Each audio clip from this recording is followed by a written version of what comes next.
En primer lugar, hay que ubicarse históricamente en lo que ha significado la presencia de Aya de la Torre, no solo en el Perú, sino en toda América Latina. Cuando Víctor Raúl surge dentro de una determinada posición. Como todo gran hombre, como toda persona que ha cambiado prácticamente la historia dentro de una época, Víctor Raúl es la culminación y simultáneamente es el inicio de una época. Es la culminación de toda la tradición libertaria que se dio en el Perú desde el siglo XIX. El precursor fue indudablemente Vigil, y toda esta corriente se desarrolló bajo la docencia del maestro don Manuel González Prada. Víctor Raúl militó activamente en el grupo de la protesta, que era un movimiento libertario, y permaneció dentro de ese movimiento prácticamente hasta que fue expulsado, por así decirlo, en 1924. Las grandes luchas que tuvo Víctor Raúl por la jornada de las 8 horas, por la reforma universitaria, la hizo dentro de su posición completamente libertaria. El movimiento libertario surge en el siglo XIX, sobre todo ideológicamente con el pensamiento de Proudhon, el pensamiento de Stirner, con el pensamiento de Bakunin, de Kropotkin, que busca precisamente señalar la importancia que tiene la libertad y el individuo en todo quehacer político, y por otro lado, la lucha para encontrar una justicia social dentro de estos moldes libertarios. El movimiento libertario, ya a partir de la Segunda Guerra Mundial, se vuelve completamente anacrónico y obsoleto, no solamente en el Perú y en América Latina, sino en todo el mundo, porque era completamente reacio a cualquier tipo de organización para enfrentar precisamente los problemas que trae consigo el deseo de implantar una gran reforma social y política en los países. Víctor Raúl empieza a tener desavenencias precisamente con los viejos anarquistas en la lucha por la jornada de las 8 horas y en la reforma universitaria, porque para Víctor Raúl era necesario organizar al pueblo, a los trabajadores. González Prada había organizado a los trabajadores a través de una serie pues, de células en todo el Perú y en toda América Latina, donde participaban los gremios, no existían todavía los sindicatos. Muchos de sus discursos los dio dentro de los gremios, el gremio de los sastres, el gremio de los zapateros, el gremio de los panaderos, ¿no? Y dentro de esa posición se hablaba, por ejemplo, de la importancia del indio, del tratar de redimir a los aborígenes del Perú. Y otro punto que es importante, se trataba el tema de la emancipación de la mujer. Fue el movimiento libertario el que dio las primeras luchas por la emancipación de la mujer, por elevar la dignidad de la mujer. Y incluso Víctor Raúl, todavía en su etapa libertaria, antes de que se funde el APRA, dio un gran paso. Nuestras mujeres en el Perú no podían terminar la secundaria. Solamente podían ir hasta tercero de secundaria y ahí recibían una especie de licencia para poder abrir nidos, ¿no? Enseñar a leer a los niños, pero no podían concluir su formación, diríamos, de secundaria. Víctor Raúl, en esta etapa, netamente libertaria, siguiendo los planteamientos de González Prada, va a fundar un colegio para señoritas para que puedan terminar la secundaria. y fueron las primeras mujeres que ingresaron después a la universidad, entre las cuales está, por ejemplo, Doris Clark, que fue la primera ingeniero del Perú. Está Susana Solano, hermana de nuestro famoso, pues, Solano. Están las hermanas Alberti. Una de ellas, conjuntamente con la Solano, fueron las primeras abogadas del Perú y la otra fue la primera doctora en educación. E incluso está la abuela materna de mi hijo, que fue la primera cirujano dentista del Perú. Cuando Víctor Raúl fue presidente de la Constituyente, estas señoras me pidieron que las acompañase para visitar a Víctor Raúl, a su viejo maestro, que les permitió terminar la secundaria, ingresar a la universidad y, por lo tanto, dar uno de los primeros grandes pasos para la emancipación y para la lucha por la mujer. González Prada también propiciaba una nueva forma de gobierno a través de confederaciones, que el Perú sea una especie de confederaciones de municipios cada vez más amplio. Pero había el problema que prácticamente para los viejos anarquistas, no solamente del Perú, sino de América Latina, hablar de América Latina y de Europa, hablar de una organización para enfrentarse políticamente, era pues una herejía que no se permitía, y ya el anarquismo prácticamente desaparece con la Primera Guerra Mundial en el panorama político peruano, latinoamericano y europeo.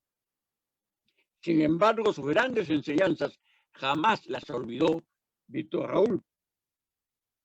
Ya anciano, escribe un prólogo a sus obras completas donde recuerda precisamente su vieja raigambre libertaria anarquista.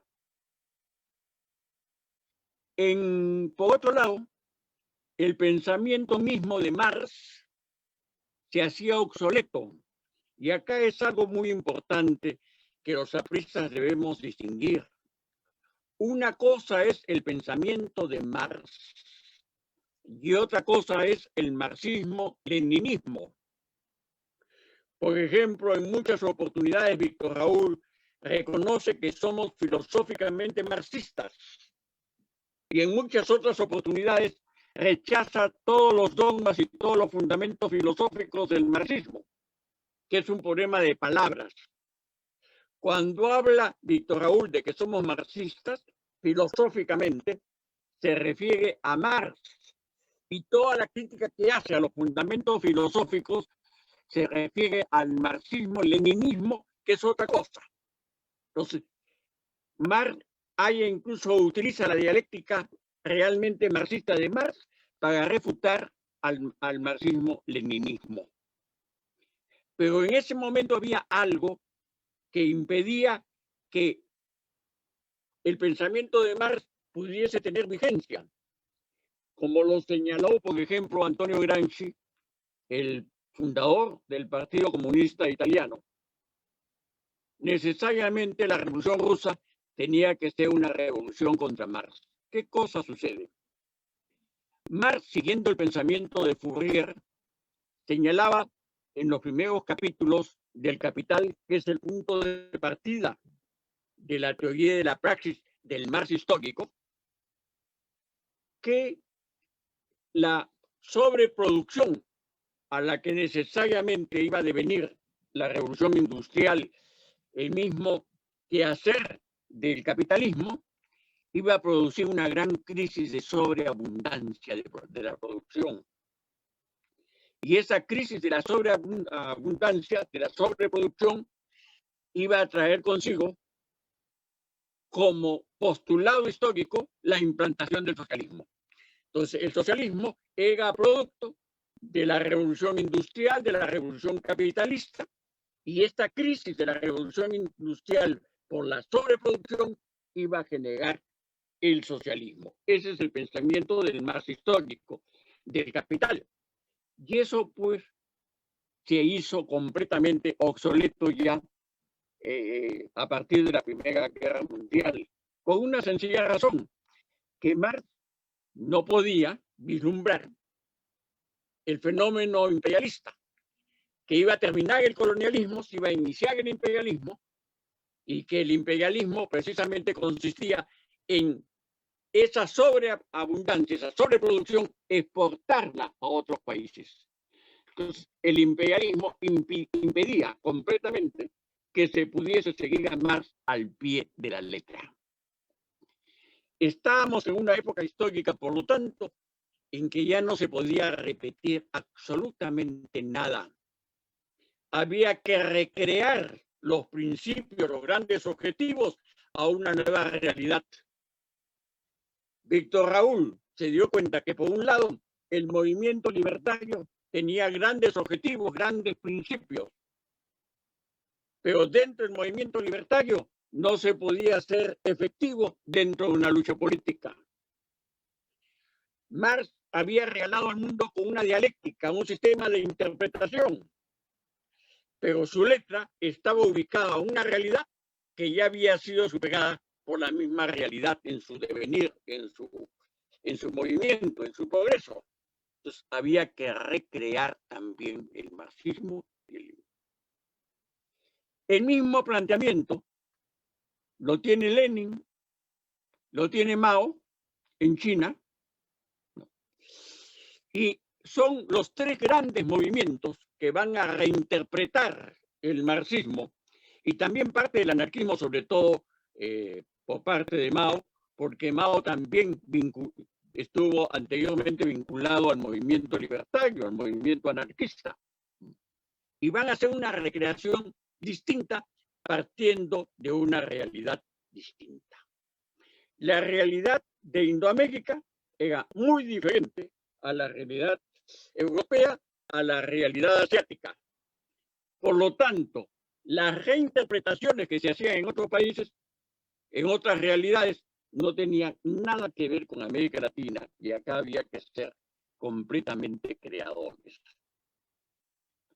Víctor Raúl va en ese contexto a fundar el APRA. La primera fundación del APRA, según testimonio de Víctor Raúl, que lo señala 2 o 3 veces, ¿no?, él la llamaba la primera fundación del APRA, fue la creación de las universidades populares de Manuel González Prada, que el próximo año tenemos su centenario.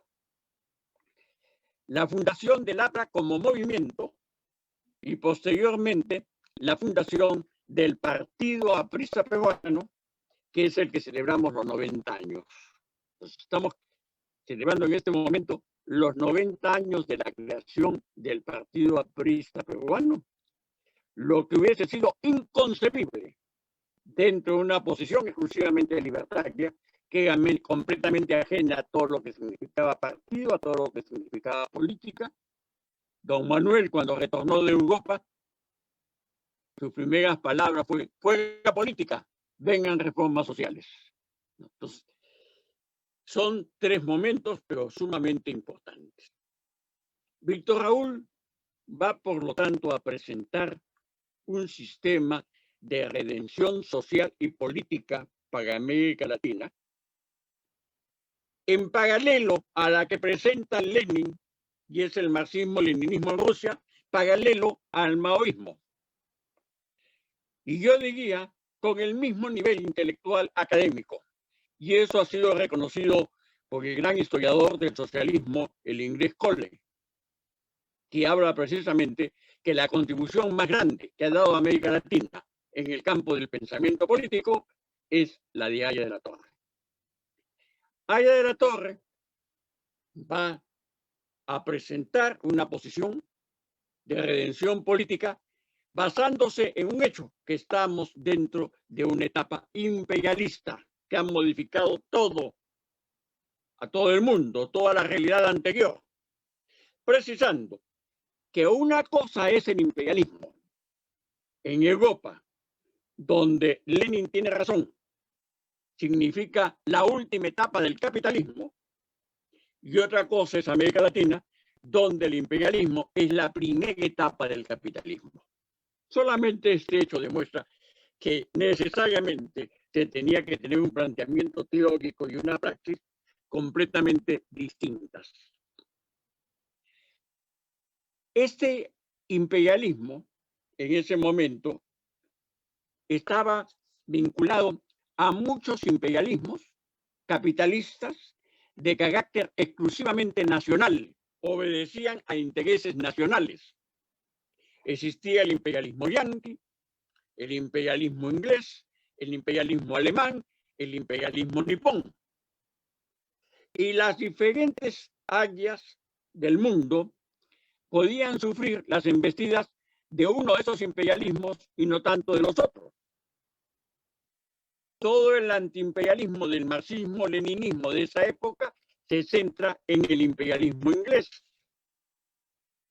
El imperialismo con el que trató de luchar Mao fue el imperialismo nipón, el imperialismo japonés. Y Víctor Raúl dice acá, nosotros tenemos que luchar contra el imperialismo yanqui. Y esto modificó completamente, incluso los marxistas que se habían congelado hablaban que Víctor Raúl se había vendido al imperialismo inglés. No es eso, sino que señalaba que nuestro país estaba vinculado, estaba dentro del área de influencia del imperialismo yanqui. Víctor Raúl va a expresar magistralmente estas ideas en precisamente su obra El antiimperialismo y el APRA. El antiimperialismo y el APRA está estrechamente vinculada a esta etapa inicial del imperialismo, que se vinculaba a los intereses económicos de diferentes nacionalidades. Todo esto se modificó sustancialmente después de la Segunda Guerra Mundial. Ya no estábamos frente a imperialismos nacionales, sino estábamos frente a imperialismos vinculados a los intereses del capitalismo financiero, que no tiene patria, absolutamente no tiene patria. Y que dentro de esta dinámica existían en ese momento ya solamente dos imperialismos. Un imperialismo que propiciaba el capitalismo privado y el otro imperialismo que propiciaba el capitalismo de Estado.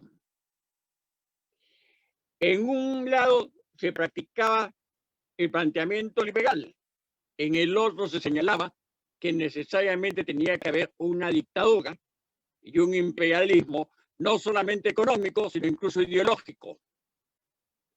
Y dentro de la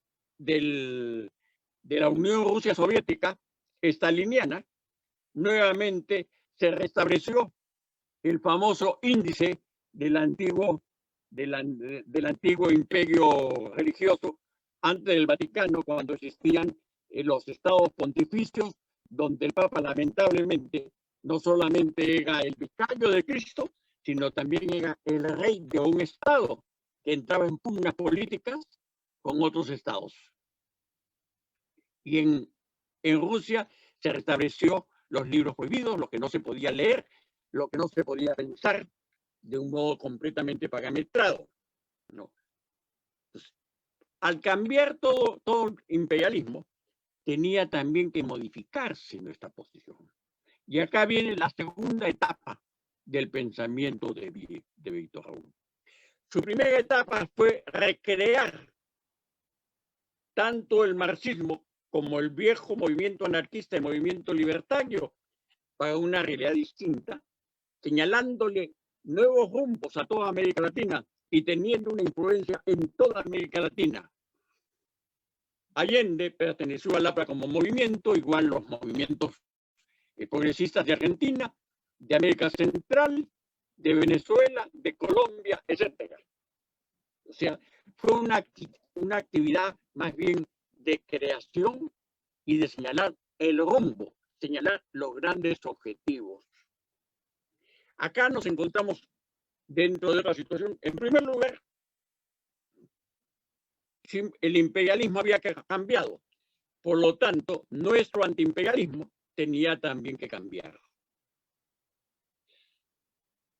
Al necesariamente vincularse en algún momento o al imperialismo privado, ¿no?, del capitalismo privado, que respetaba la libertad, que respetaba la democracia, y el imperialismo de la dictadura, necesariamente había que ubicarse dentro del mal menor. Entonces, esto implicaba cambiar muchos esquemas mentales y Víctor Raúl tuvo el coraje, la valentía, la lealtad consigo mismo y con el pueblo peruano de hacer los ajustes debidos en 30 años de aprismo. 30 años de aprismo, por lo tanto, significa el adaptar el aprismo a una realidad que había cambiado completamente. Yo sentí mucho pesar cuando poco después de la muerte de Víctor Raúl, algunos desaprensivos compañeros hablaban que ellos eran apristas del antiimperialismo y el APRA y desechaban 30 años de aprismo como si hubiese sido una claudicación. No fue ninguna claudicación. Fue el adaptar el aprismo a esa realidad. Y en toda adaptación trae sus peligros. Indudablemente, uno de los peligros era que ese dilema en que se encontraba la humanidad nos acercaba, por así decirlo, tangencialmente, de modo contingente, a la vieja oligarquía, a los otros intereses, porque también pues toda la oligarquía peruana estaba ubicada dentro de ese sector que defendía o se ubicaba más dentro del imperialismo, del capitalismo privado y no del capitalismo de Estado. Y entonces Víctor Raúl va a atacar sus ideas. Simultáneamente, Víctor Raúl toma conciencia de algo. ¿Qué pasaba en el Perú? En el Perú prácticamente no habían partidos políticos. Todo el problema de prácticamente que surge el APRA hasta después de la Segunda Guerra Mundial se centraba en la lucha entre el aprismo como movimiento del pueblo netamente popular y la antigua oligarquía que se centraba en el civilismo. Y como decía González Prada, el civilismo es un monstruo o era un monstruo de 3 cabezas. Estaba el civilismo de FRAC, que era el civilismo del Club Nacional. Estaba el civilismo con uniforme, que era el militarismo. Y estaba el civilismo con sotana, que era el clericalismo.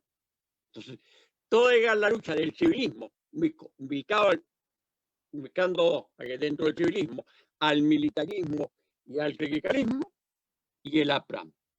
Y este civilismo tenía un vocero, como decía ya González Prada, desde inicios del siglo XX, contra el que escribió 3 artículos muy fuertes, ¿no? Uno de ellos llamado El Comercio, el otro La Ley del Palo y el otro El Decano del Odio, que es un término que se fue generalizando, ¿no? Entonces, eso no podía continuar. Para establecer la democracia se requería de modo inmediato crear un ambiente propicio en el Perú para que surjan partidos políticos distintos y se dé ya una lucha no entre el pueblo y la oligarquía, sino un cambio de opiniones de los partidos políticos. Y es en ese sentido que surge la convivencia. No tenemos que avergonzarnos de la convivencia. La convivencia fue un acto de gran desprendimiento que tuvo el APRA para permitir precisamente que en el país surjan nuevas opciones políticas. Acción Popular surgió en la convivencia. La democracia cristiana surgió en la convivencia y por lo tanto su epígono posterior fue el PPC. Los movimientos de izquierda se organizaron en la convivencia. Entonces, la convivencia permitió que en el país surjan los partidos políticos y todos los partidos políticos actuales de modo directo, de modo indirecto, fueron posibles gracias a la convivencia. En la convivencia no tuvimos participación del gobierno. El hombre que manejaba la convivencia acá en el Perú, nuestro queridísimo compañero Ramiro Prealé, era uno de los hombres más poderosos políticamente del Perú y se dedicaba a dictar sus clases y iba a dictar sus clases tomando el tranvía, el antiguo tranvía o el ómnibus. Todos lo recordamos, los que éramos niños, jóvenes, todos lo recordamos a Ramiro Prealé como el hombre más poderoso del Perú dentro de esos años y el hombre que seguía viviendo modestamente, que vivía de su trabajo como profesor y que iba a dictar sus clases usando el ómnibus o el tranvía. Renouvier escribió una obra muy interesante que se llama Ucronía, en el cual se trata precisamente, para interpretar la historia, ver qué cosa hubiese pasado si no se hubiesen dado algunas distorsiones históricas. Esa gran distorsión histórica que impidió que la experiencia democrática y toda nueva experiencia pues está llena de errores, va a generarse problemas, va a generar dificultades, porque la humanidad como el individuo va aprendiendo a través de sus errores. Como dijo Popper, la ciencia solamente avanza equivocándose. Son los errores lo que hacen que la ciencia pueda progresar y avanzar. Se dio la interrupción democrática en 1962. Y acá no voy a hablar mal de una persona a quienes muchos estimamos, entre ellos yo, guardo porque él es el mejor de los recuerdos, pero cometió su mayor error histórico. Fue el arquitecto Belaunde cuando fue a Arequipa a levantar barricadas y propiciar el golpe del 62. Y cuando se dio el golpe, sus principales líderes, como seguía el caso de Álvaro Orlandini, estuvieron en el Palacio de Gobierno para saludar y felicitar al nuevo decano. Eso prácticamente rompió todo, digamos, el movimiento que se había iniciado para que el Perú, partiendo de errores y de equivocaciones, pudiese cimentarse democráticamente. Bueno, el gobierno de Belaunde tuvo una serie de problemas y en el año 68 fue derrocado por un gobierno que se llamaba pues de la Revolución Peruana, ¿no? Llevada a cabo por el pueblo y por las Fuerzas Armadas. Víctor Raúl retorna nuevamente a Lima para hacerse cargo de toda la situación. Dentro de esta época, que sí la conozco plenamente, en las épocas anteriores todavía yo o era niño o era muy joven, ¿no? Pero esta sí la conozco perfectamente. Víctor Raúl nuevamente contó y su brazo derecho fue ese gran hombre, para mí el segundo hombre más grande de la playa después de Víctor Raúl, Ramiro Piale. Y contó también en lo que se refiere a la parte logística que se enfrentaba, que incluso sufrieron persecución y todo lo demás, que editaba todos los periódicos, las revistas zapristas, y el gran compañero Enrique Delgado Valenzuela. Enrique Delgado Valenzuela fue el apoyo de Víctor Raúl en toda esta parte de la infraestructura, ¿no? Que también hay que reconocerlo. Víctor Raúl retorna nuevamente a enseñar. Y acá podríamos hablar ya la tercera etapa del pensamiento de Víctor Raúl. Víctor Raúl, en primer lugar, señaló que el APRA no se podía enfrentar frente a reformas que el APRA había propiciado y por la que había sufrido persecuciones por haberlo propiciado. Por otro lado, que si había habido un acercamiento, digamos, meramente contingente por las situaciones con la derecha, el APRA no podía ser el perro guardián de la oligarquía y tenía que tomar una posición nueva.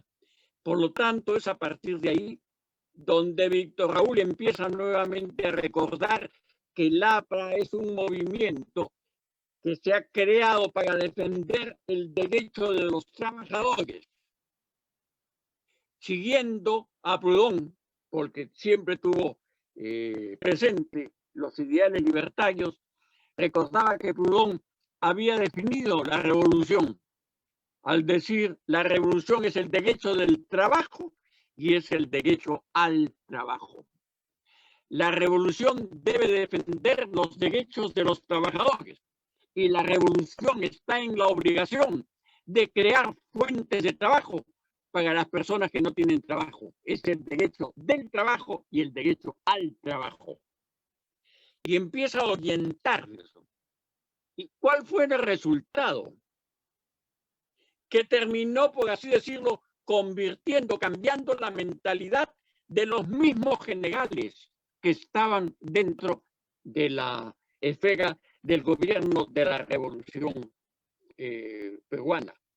Este es un tema que habría que estudiarlo con detención, porque efectivamente muchos generales que terminaron, diríamos, encandilados frente a la figura de Víctor Raúl y que le rindieron pleitesía cuando fue nombrado presidente de la Constituyente, fue producto de un trabajo de convencimiento en su discurso, no enfrentándose, pero sí aclarando, precisando los conceptos, ejerciendo la mayor docencia que ha tenido el Perú en toda su historia, no solo dentro del partido, sino fuera del partido. Víctor Raúl fue la conciencia de la civilidad en estos años hasta el día de su muerte. En la Biblia se dice que muchas veces Dios puede hacer profecías, ¿no?, usando cualquier pretexto, cualquier argumento, e incluso utilizando animales, la famosa profecía de la burra de Balaam. Cuando Víctor Raúl fue sepultado, ¿cuál es el epitafio que se puso? Aquí yace la luz. Yacer significa que algo está muerto, que está descansando porque ya pasó a mejor vida. Mientras que el epitafio auténtico debe ser: de aquí renace la luz. Es la luz que brota nuevamente de Víctor Raúl. Entonces, estamos frente a una realidad completamente ya distinta. El fenómeno del imperialismo desapareció y ha sido reemplazado por la globalización. Las diferencias que hay entre la globalización y el imperialismo son mayores que las que hubieron entre el imperialismo y el antiguo colonialismo. O sea, estamos dentro de este fenómeno de la globalización. Por otro lado, estamos dentro de una época histórica en la que culmina definitivamente toda una etapa histórica y se inicia otra. No estamos acá dentro de cambios meramente circunstanciales, adjetivos. Estamos dentro del término de una época histórica y el inicio de otra época histórica. Estos cambios están estrechamente vinculados históricamente a los grandes cambios climatológicos.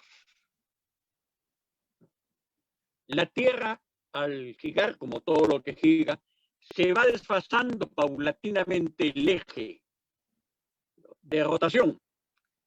Y en un momento, el polo deja de estar donde estaba y la línea ecuatorial, por consiguiente, deja de estar donde estaba. Esos cambios imperceptibles se hacen sentir cada 2000 años aproximadamente. Ya los antiguos presocráticos hablaban, pues, del gran año de los grandes cambios cósmicos que se dan cada 2000 años. O sea, que es una idea que la humanidad la viene meditando, reflexionando desde hace muchos años. Cuando tanto Platón, Aristóteles como Tucídides, por poner algunos ejemplos, tratan de explicar el auge del mundo helénico, del mundo griego, dicen que fue producto de catástrofes climatológicas, donde incluso desapareció todo un continente, la Atlántida. Cada 2000 años, más o menos, se dan grandes cambios climatológicos que implican un gran cambio en la humanidad. Hay una estrecha relación. Con mi ex compañero y ex maestro, porque me enseñó griego, por ejemplo, pude yo traducir las obras de Platón del griego al español gracias a él. Antonio Prat-Ek, nuestro gran científico, el primer ministro, ¿no?, del ambiente, conversamos para escribir una obra precisamente para demostrar esta estrecha vinculación, donde la parte científica la iba a poner él y el análisis histórico iba a ser contribución mía, ¿no? Pero se dan cada 2000 años un cambio completo, donde cambia la historia, donde el nuevo hombre es distinto. con una jerarquía de valores, con una mentalidad, una lógica interna completamente distinto. Todo lo anterior se vuelve obsoleto. Se dan incluso grandes cambios en la religiosidad. Y eso se va a dar también. El mismo cristianismo, la Iglesia Católica, se está adelantando un poco a los tiempos. En un acto que hubiese sido pues considerado herético hace 50 años, el papado en documentos pontificios reconoce que toda teología es histórica, porque es la interpretación del mensaje cristiano con una mentalidad, una terminología de acuerdo a una época que puede cambiar. Por ejemplo, los misterios no se pueden entender, lógicamente, pero como decía Belardo, todo hombre racional debe entender lo que dice el misterio, que es otra cosa.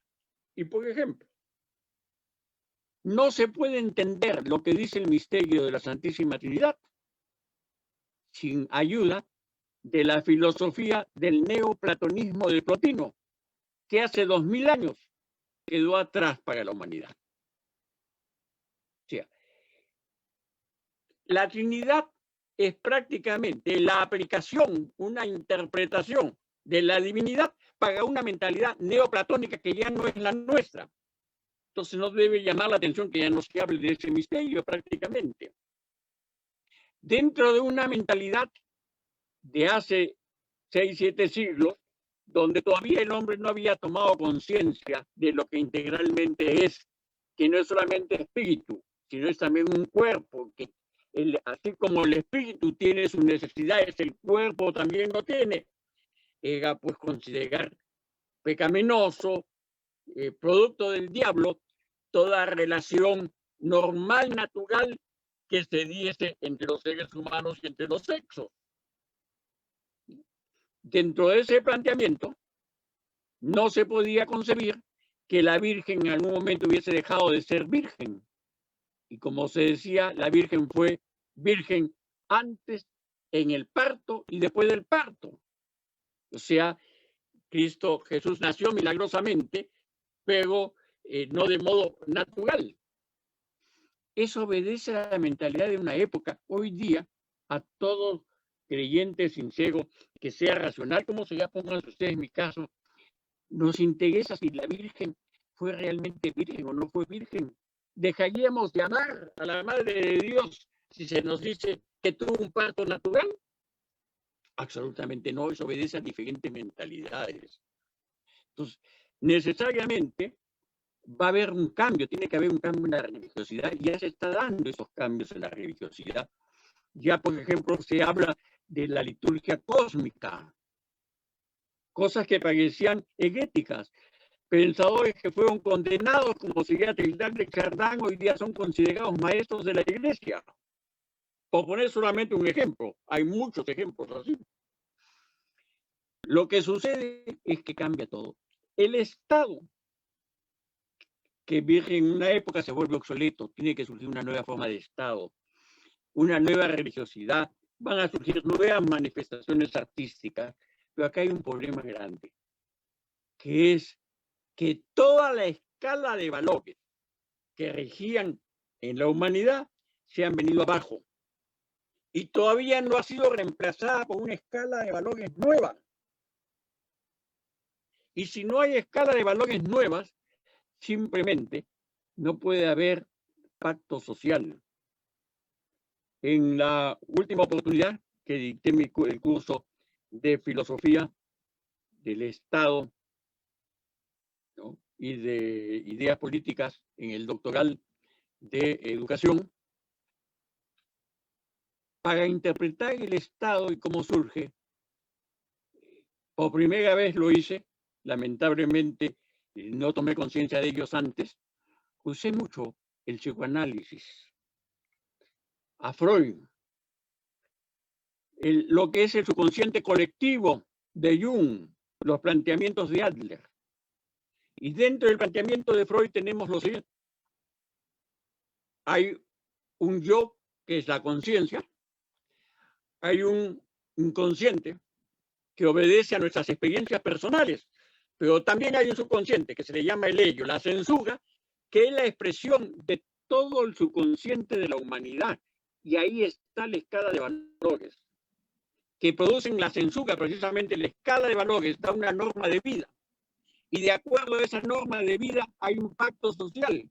Y de acuerdo a ese pacto social, la humanidad, la sociedad, se organiza a través de un Estado. Desde el momento en que no hay escala de valores, no es posible tener un auténtico pacto social y por lo tanto un Estado que realmente obedezca a todos. Y desde el momento en que se pierden los valores, necesariamente van a venir, como lo decía Aristóteles en la antigüedad, como lo decía Spengler, Toynbee en el siglo pasado, la invasión de los bárbaros. Los bárbaros empiezan a dirigir todas las instituciones públicas y privadas. Y el espectáculo que tiene hoy día la humanidad, el espectáculo que tenemos en el Perú, nos lleva a la conclusión que estamos siendo gobernados por los bárbaros, que llegan a escándalos, por así decirlo, de callejón, con disculpas de callejón, donde vive gente muy decente, que ingresan al mismo palacio de gobierno, porque se ha perdido la escala de valores. O sea, acá tenemos algo, lo importante es el cambio en el individuo, y ese cambio de individuo se da a través de la educación, de la formación, que es precisamente lo que decía Víctor Raúl. Somos partido escuela. Cada uno de nuestros locales en todo el Perú deben convertirse en partido escuelas. No estamos para llegar al gobierno de cualquier modo. No estamos para ser congresistas, para ser alcaldes o para tener un cargo público. Estamos para servir, para educar a la humanidad, y esa fue la gran enseñanza de Víctor Raúl. Víctor Raúl fue el hombre que dirigió todo el Perú y toda América Latina sin haber llegado a ser presidente de la República. Es la persona más trascendente que ha habido en el Perú y en América Latina o Indoamérica por su docencia universitaria. Entonces, esta idea del partido escuela es una idea que hoy día tiene más vigencia que nunca. Por otro lado, toda la crítica que hicimos al imperialismo, de modo casi insensible, fue repetida por la doctrina social de la Iglesia. Hace unos años escribí una pequeña obra titulada El aprismo y la doctrina social de la Iglesia, donde señalé que habían grandes semejanzas, muchos puntos de contacto con la doctrina social de la Iglesia, que indudablemente ya es una obra que tendría que ser reactualizada porque no se tomaban en cuenta las últimas encíclicas sociales que revolucionaron todo el pensamiento de la Iglesia. Tendría que rehacerla. Y hay un punto importante. Ya la realización histórica del marxismo-leninismo se vino abajo. Estamos frente al liberalismo. ¿Cuál es el problema central del liberalismo? El tema del Estado. ¿Qué papel debe cumplir el Estado? Y hay también una gran semejanza entre nuestra doctrina acerca del Estado y lo que señala la doctrina social de la Iglesia sobre el papel del Estado. Lo único que justifica moralmente al Estado es la defensa del trabajador. Somos un Estado conformado por los trabajadores manuales e intelectuales. Esto es aprismo puro. Y esto es de la docencia de Haya de la Torre. El partido aprista se debe a los hombres marginados, se debe a todo aquel que no tiene trabajo. El partido aprista está vinculado en defender la justicia social. Y eso debe ser la labor del Estado. Y en esto, reitero, tenemos mucha semejanza con la doctrina social de la Iglesia. Por otro lado, Víctor Raúl señaló algo que ya se está repitiendo enormemente, que había que terminar con el divorcio entre el Estado y la sociedad. Este divorcio del Estado con la sociedad se guía con lo que Proudhon denominó el Congreso Económico para oponerlo al Congreso Político. Esta es una idea que Víctor Raúl la tomó dentro de su etapa libertaria, anarquista, ¿no? Pero por supuesto complementándola, no perfeccionándola, adecuándola a una nueva realidad.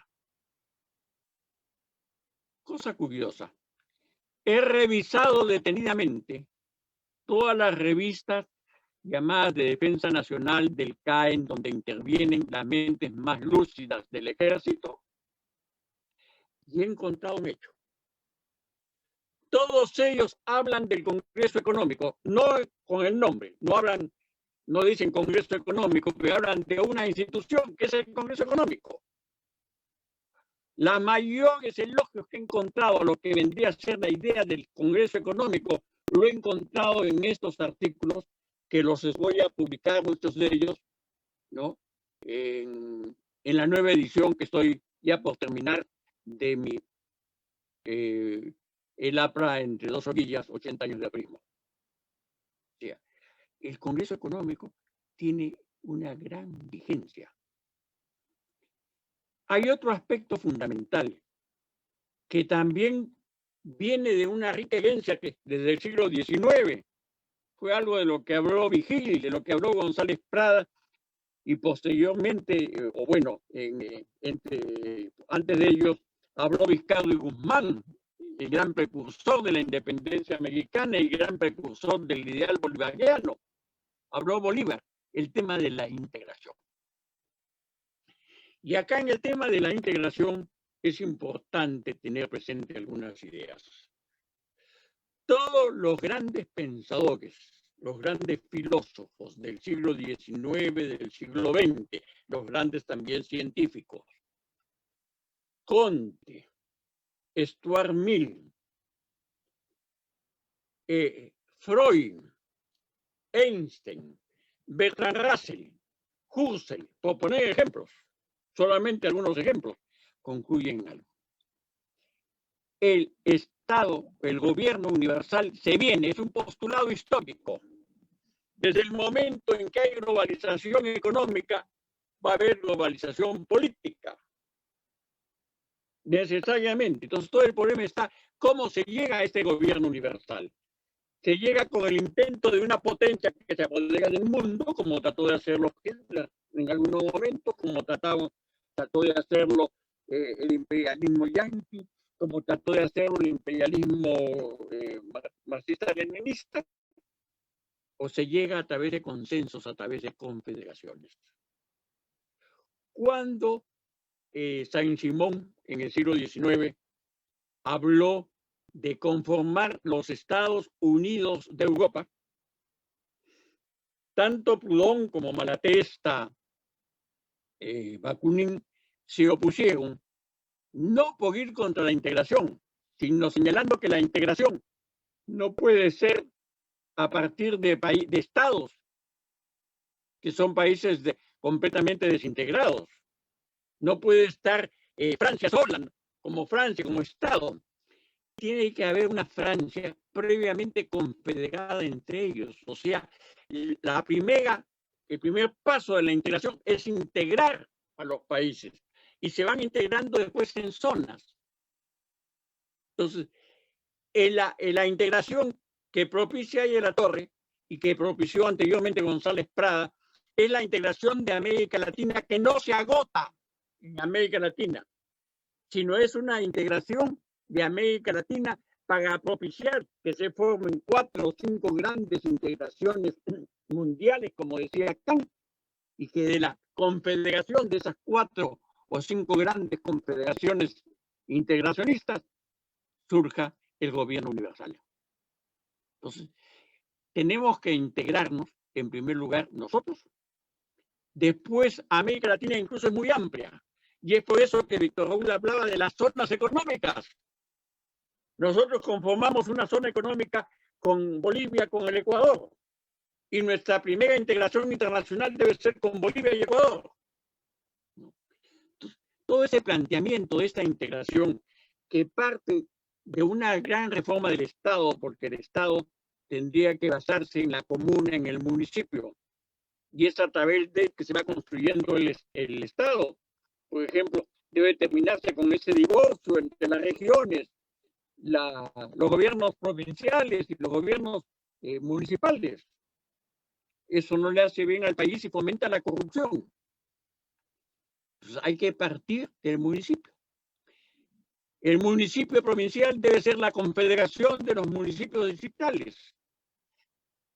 El gobierno regional debe ser la confederación de los municipios provinciales y así sucesivamente. Todo este planteamiento es genuinamente aprista y la solución política del Perú está precisamente en la aplicación de esta lógica que se apoya en los principios y no en la letra de este pensamiento aprista. Entonces tenemos que irnos integrando paulatinamente y por otro lado se tendría que poner fin a ese atentado contra la regionalización que puede hacer de cada departamento una región. Una de las cosas más positivas de nuestro primer gobierno de Alan García fue precisamente la regionalización, que ya había sido aceptada por todos. Deberíamos tener como punto de partida ese sistema de regionalización que se puede perfeccionar, incluso la ley de creación daba esa posibilidad que las diferentes provincias podrían optar por una región o por otra. Pero es el punto de partida, pero que cada departamento sea una región, es el atentado mayor contra la regionalización del país. Pues tenemos ahí una palabra, tenemos todo un planteamiento. Además, hay otros aspectos sumamente importantes. Vemos, por ejemplo, que la democracia formal ya es obsoleta, no funciona. Lo dijo incluso Víctor Agullén por la emancipación de América Latina al inicio de la fundación del APRA. Antes, para hablar sobre esos puntos, se citaban a los viejos anarquistas, a los nihilistas del siglo XIX.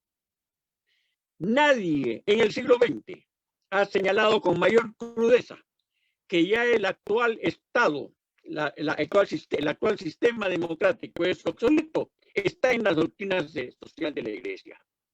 No he leído mayor crítica a todo el sistema democrático formal del mundo occidental que la que hizo, por ejemplo, Juan Pablo II en su encíclica Centésimos Annus. Entonces, debemos preparar una estructura del Estado. Más aún, teniendo en cuenta que acá en el Perú hay una situación híbrida.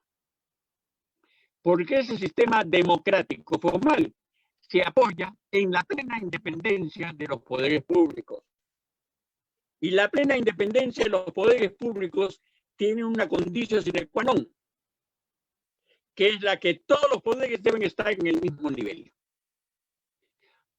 Esta teoría de la independencia de los poderes públicos fue producto de la llamada Revolución Gloriosa, la Revolución Inglesa, que creó la monarquía constitucional, que la han seguido ya todos, porque todas las monarquías europeas están dentro del mismo esquema, e incluso las democracias o las repúblicas europeas siguen la misma norma, como seguía en Italia, seguía en Francia, seguía en Alemania. El jefe del Estado no puede ser jefe del Poder Ejecutivo. El Poder Ejecutivo, el Poder Judicial, el poder legislativo, para que haya plena independencia de poderes, deben estar en el mismo nivel.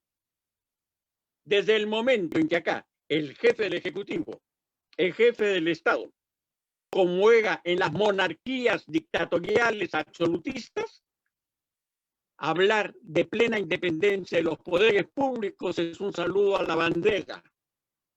Y sin la plena independencia de los poderes públicos, la democracia es una mentira, es un engaño.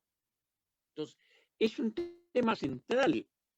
Todos los que hablan sobre la reforma constitucional, no he escuchado a ninguno que dentro de una concepción aprista, bueno, los que están hablando ahora son más bien antiapristas en lo que hablan en televisión y se presentan como expertos en política, no hablan de este tema, que Acá es imposible la plena independencia de los poderes públicos desde el momento en que un poder tiene también al mismo tiempo ser jefe del Estado y poder jefe del... Esto trae una serie de problemas. Problemas donde en algún momento se impone no el jefe del Estado, sino el jefe del Ejecutivo, y por lo tanto dar soluciones políticas a lo que son trascendentes, no precisando las cosas, como por ejemplo el engaño que hemos tenido con relación al famoso fallo del Haya sobre los diferentes marítimos entre Perú y Chile. ¿Qué cosa ha sucedido? Que la línea esta, diríamos, que debe ser la bisectriz, es trazada ¿desde dónde? Desde donde termina la soberanía marítima internacional. Chile y Ecuador, que ya dejaron las 200 millas al haber ingresado a la Convención del Mar, ahí termina. Entonces, esa bisectriz no se lanza, no se tiene para conquistar algo de Chile, sino que son aguas internacionales. Y es por eso que el presidente chileno apenas escuchó el fallo del Haya, hemos ganado, porque se ha respetado la soberanía de nuestro mar, que solamente llega hasta el punto donde precisamente se lanza la bisectriz. ¿Qué pasó ahí? Que primó el jefe del Estado o el jefe del Ejecutivo. Por poner ejemplos. De esto podrían haber muchísimos otros ejemplos, ¿no? Pero es importante, compañero, que se sepa. Ese fallo es una burla al país. La bisectriz no nos lleva a rescatar nada, ni a recuperar nada, ni a haberle quitado nada a Chile. Chile mismo reconoce que a partir de ese punto es más abierto, es más internacional. Y es el derecho, porque ya desde Grosio se señala que el tema del mar, vale decir, estamos en una situación en que el Perú, América Latina, necesita más del APRA. Somos una alternativa. Debemos nuevamente cumplir nuestra misión de reeducar al pueblo peruano. Tenemos que tener objetivos muy claros y sobre todo tenemos el deber de decirle a las nuevas generaciones con verdad, con pleno convencimiento, lo que escuchamos nosotros de nuestros padres y de nuestros abuelos. Aprista, ten orgullo de tu gran partido. El deber nuestro es que las nuevas generaciones también puedan repetir: aprista, ten orgullo de tu gran partido. Muchas gracias.